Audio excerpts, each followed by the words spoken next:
Hey, Bob. So we got to know Memorial Day weekend. Everybody does cookouts, all that kind of stuff. Do you have like a preferred meat? Are you like a steak, a hot dog, burger, barbecue? Like, what is Bob Carr's cookout of choice? I feel like you can't go wrong with a brat. A brat's like my go-to. Yeah. It's solid middle of the road. Yeah. You're not on a hot dog, which I feel like is a low bar.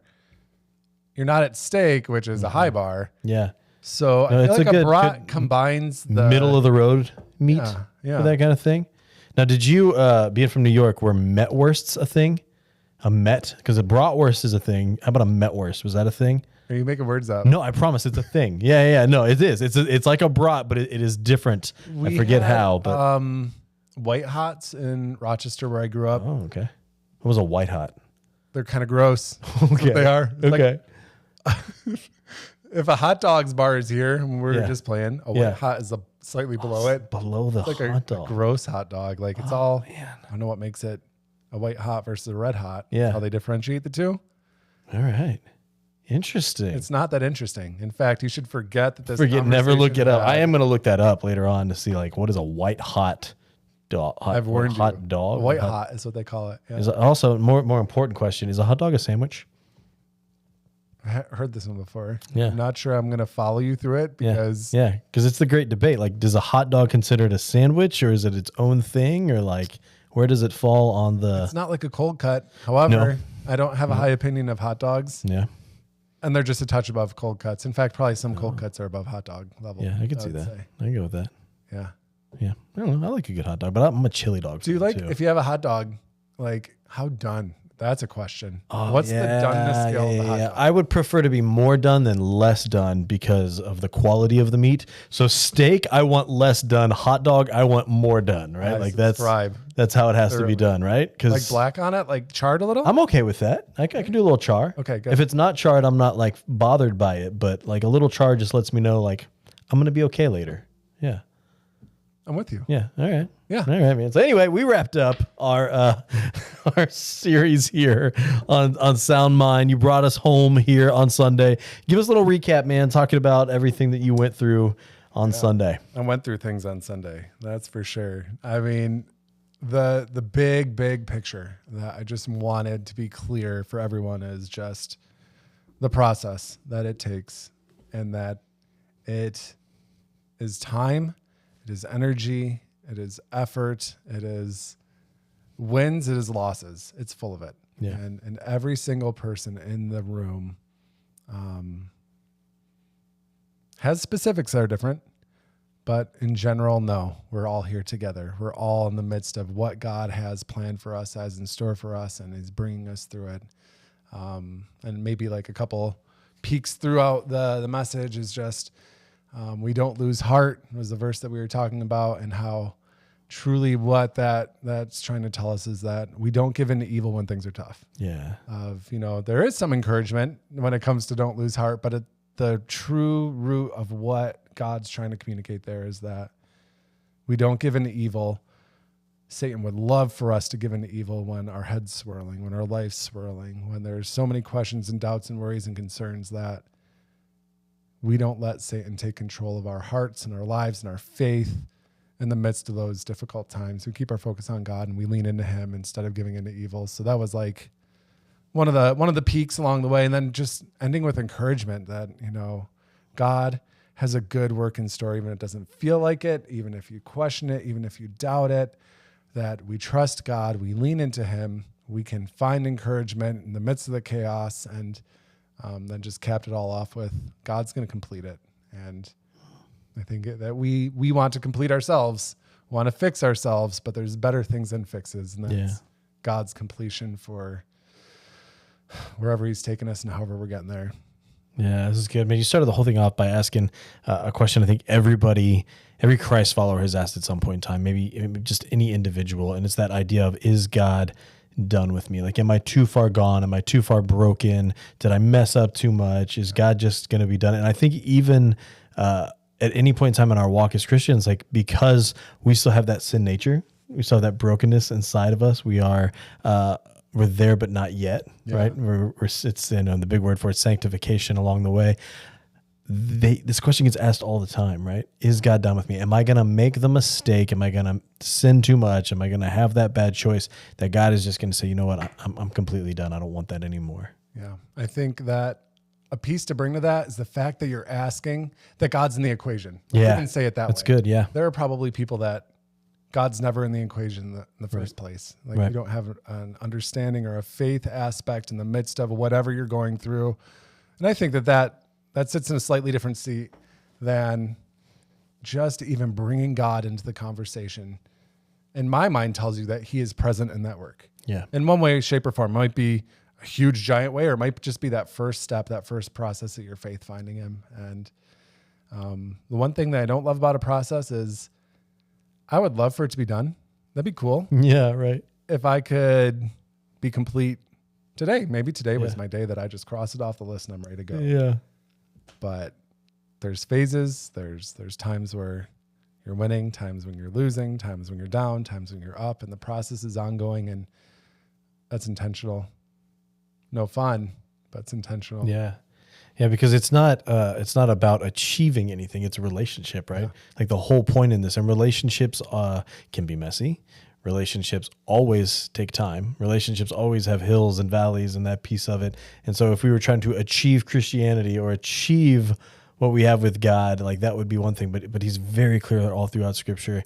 And we have a God who came down to be with us and developed relationship with his followers and preached that left and right. And that achievement isn't active while we're alive. The achievement that's spoken to there, and that's the Philippians one, I think. Mm-hmm. And that achievement is what happens. I was in the Corinthians. We're good. But in the Bible. It's in the Bible. I found it there. True story. Yeah. That achievement happens post completion. It's not something that happens here and happens now. God completes the work in us. Mm-hmm. And then the completion is something that the achievement is something that we get to enjoy and appreciate on the other side of completion for all of eternity. Yeah. When I don't know, I mean, not to get like crazy eschatological, but there's just a consciousness of that's what life was and this is what has happened because of that life. Yeah. Once that completion comes. Yeah, I love it, man. You also, I appreciated on Sunday, you got a little vulnerable with your story. I mean, all the way from breaking your arm moments and just kind of your journey as you kind of walked it through us and just let us know, number one, that you're incredibly relatable on that piece of it, but that you've also gone through many times, maybe asking the same question, is God done with me? Is God done with me?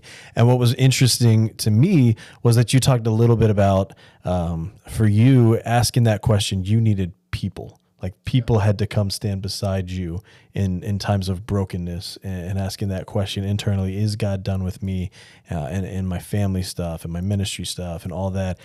And that was a part of it. Talk a little bit just kind of about the role that people have played with you in your mental health, but also answering that question.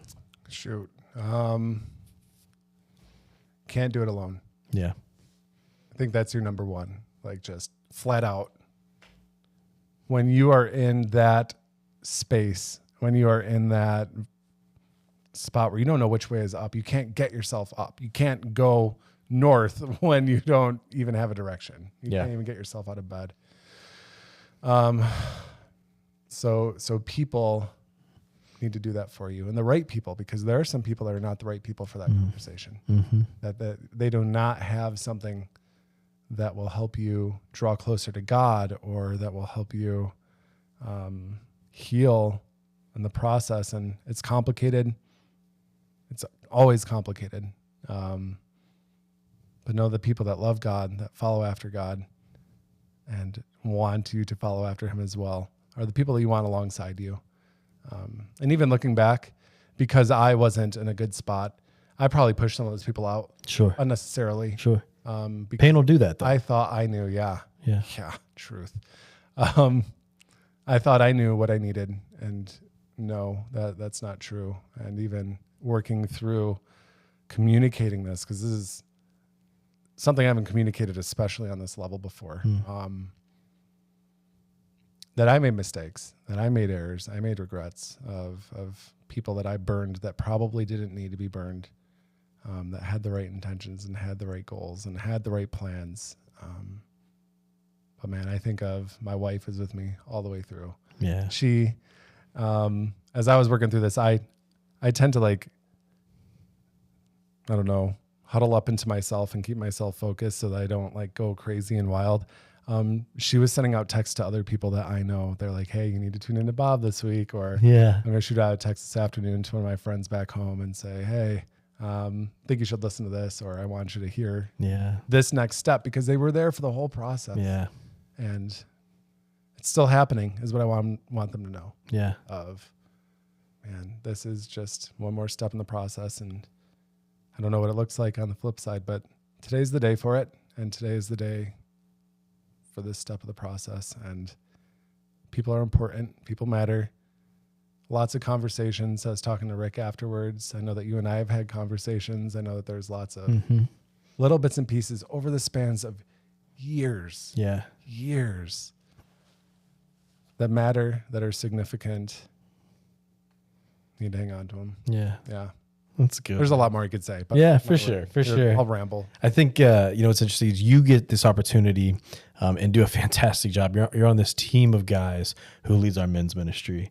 And it's been really cool from my seat to be able to watch that grow, watch life change happen, watch men engage and have real relationship and real conversations, and to see guys genuinely excited about having a relationship with other guys to be able to spur on, because there's this pull yourself up by your bootstraps kind of mentality with men of this, bury it, don't talk about it, be manly, hold it inside. And yet you guys have tried really hard and really intentionally to create spaces for men to just be honest. I want to say vulnerable. I stopped short of that because men don't like vulnerability, right? But honesty, we can be a little bit more into that, right? There's something there. Yeah, right. Yeah. Talk to me a little bit about why you think that is in your realm. Like, you've seen this so much with men, the power of seeing men be together and the life transformation that can happen with that. Shoot. I mean, I jumped into men's ministry context so many times today. Just even from service starting this morning to finishing up. As I'm speaking, I'm literally getting texts from guys in my men's life group. And they're like, I'm not going to share what they were because, they were personal and they were significant is what they were. That's cool. And it's just, that's amazing that guys can exist in that relationship. And I don't know where we get the idea that we can't and we don't. Right. There's another guy I haven't seen since the retreat that's been coming to North Point. He just watched us online for a little while. He's like, no, I need to be here. And he's been in community here since then. He just came up, found me and hugged me. Like, I've seen the dude for like a total of like probably 3 hours my entire life. And just knowing that guys need that, because guys are human and guys don't need to be put in a box. And like, I talk so much about the stigma and how many conversations I've had with guys at breakfast or in our group context that are so filled with the pain and the weight of stigma that is just such an undue burden that hinders growth closer to God, closer to one another, closer to their wives. I mean, put anybody in that seat that they need to draw closer to, that we do a disservice by saying, but you're a dude, buckle up, deal with it. And seeing some great work of guys being, I'm going to use the word vulnerable. There you go. Because it's honest. Yeah. And available and caring for one another, because guys are caring creatures, and it's an encouragement to me and it's a blessing to me. And I even would say my involvement in the men's ministry has brought me to a point where I can be vulnerable on stage today. Without that ministry there, I don't think I would have been to this point in the process that God's brought me on today. Well, it's just cool to know, like, you've got so many guys in your corner that love you, that care about you, that want to see you succeed, that aren't waiting for you to make a mistake. And if you do, they're there just to help pick you right back up because they care. Truth. They've seen it. They've served together. You've been honest together. One of my favorite things is you guys do the men's breakfast the first Saturday of every month. There's a promo out there for that, just so you know. There's a moment you guys take that say, my story is his story. And you have a guy come up and he just tells his story of what God has done. And it could be a season. It could be their whole life. It could be something. But it is guys getting vulnerable. And the most powerful thing to that is because every other guy sitting in there eating eggs and bacon, listening to this story, they just see themselves. And it's just this recognition that I'm uniquely created by God, but I'm just like everybody else at the same time. Like we're all going through a lot of the same stuff. We all care. We want to be good husbands. We want to be good fathers. We want to do something that's going to leave a mark on the world. We all carry baggage and pain. We've all made mistakes. We've all had stuff that has happened to us. And to hear somebody else share that, man, that is just a next level of relatability with one another, but also just to know if they can go through that. Yes. And lean on God and lean on others, maybe I can too. Yeah, that's where I'd say you can be right in the specifics of saying I'm the only one. There's uniqueness to it. Sure. But you can be wrong in the general. Yeah. You can be dead wrong in the general. Yeah. The problem is thinking that you're just the only one, period, right, across the board. And even in our men's group, and even it mimics what we do in life groups as well, of afterwards, after somebody shares their story, you're just hanging out with, 6 other guys at your table eating your eggs and bacon. And we intentionally say, now talk about it. Yeah.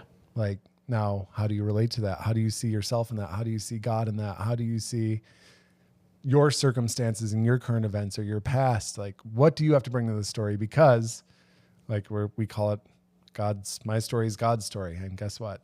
My story, Jake's story, the other guy's story, it's all God's story. It's all God's story, for sure.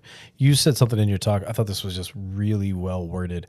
When you talked about faith and mental health hold hands, because it's so easy to feel like they're in conflict. We think that with mental health stuff, we think that with science, we think that with so many things to say like, oh, we have to be careful because these are going to cross some threshold or some line that is going to come in a conflict with who God is. And the reality is, no, God is creator, like ultimate designer, creator. So anything scientific, anything with mental health, anything with that, like God has put design into that, and it's not going to cancel out who God is. They don't have to be mutually exclusive, but rather if you step back and take a holistic viewpoint, you truly find out that mental health and faith hold hands. I thought that was incredibly powerful. Cool. I'm glad you thought that. I hate when we box God. Yeah. I think is what I would do with that as a whole. And you used the word holistic before. I had an opportunity to of who says God's off limits and doesn't exist in our mental health. Like saying that objectively sounds like foolish in my mind. Why would you even, God has no access to my mind or my health records? Like what? Like, there's no HIPAA law behind that or anything like that. And again, it's a stigma thing. I just not a fan of stigma. Yeah. And I think that we try to stigmatize God or define God in a way he doesn't define himself. And that's not my job. Yeah. Yeah. God's not fighting against any mental health resource or any of those components, but it all does work together. But having that foundation of faith on top of it, that is necessary, I think, to find complete and total healing. Medicine will help. Having counselors will help. Being a part of groups will help. Like all of those things. And God can use those amongst there. But to find that ultimate healing and reconciliation as broken individuals, we have to have that faith. We have to have that relationship with God. The difference between the fix and the completion. Yeah. For sure. Yeah, man, that was so good. I appreciated that. I appreciate you, man. I think it was really encouraging this past Sunday being able to hear your story, being vulnerable. I'd encourage if you guys, if you're a guy listening to this, check out men's ministry, check out some of the men's groups, make those connections. There's the retreats to be a part of stuff, service opportunities, and then of course the breakfast, which has delicious food and lots of encouragement, first Saturday of every month. Man, is there anything else you want to share? Anything else we're chatting about? No, I mean, if anything, wrapping up a series, first of all, it's intimidating. Please warn me next time if that ever happens again. I appreciate that. That's, I'm sure, so much better. I just say, man, what has come out of the last few weeks has been awesome. And it's a privilege in a weird way to finish it up, the difficulty that comes with it. And I'm encouraged and I'm confident that God's doing work in individuals and in life groups and in families and in homes and in North Point as a whole. And I think it's a confident place to end the series on. God has a plan. Yep. God has a process and God's in control. I don't know what that completion is, but let's go. It'll be good, man. We're excited. We will kick off our summer-ish series. It won't go all summer, but it's like 10 weeks. We're going to deep dive into Moses. And I'm excited. We did David last year, this year. And we talked about faith. Man, there's a lot of faith that happens through the story of Moses. And I think people are going to see themselves in his story again and again and again and be encouraged by kind of this, huge character that God has used to make a huge difference is all throughout Scripture, theology, like pivotal for who we are as a church. So it'll be fun to dive into that. But Sounds like a great time. yeah, good stuff. Hey, like, share, subscribe, pass it along, and we will see you next Sunday.